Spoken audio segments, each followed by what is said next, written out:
This is a replacement for Dell power supply 1N405.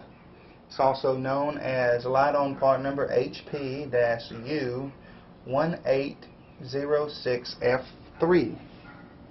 This power supply is 200 watts.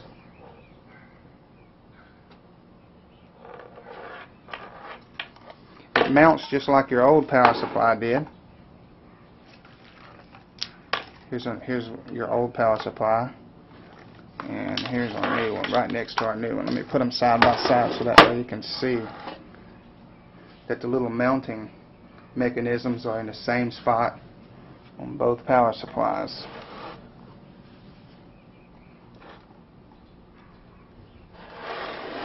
That's how you mount it. You just slide it through those latches. This power supply has the same connectors as your old power supply. We've got a 20-pin ATX connector. We've got a P4 connector. 3 SATA connector, 3 Molex connectors, and a floppy drive connector. So this power supply is 100% compatible with your old unit.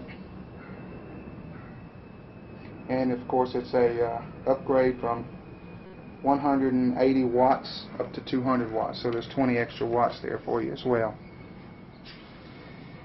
This is the 1N405 power supply upgrade for Dell.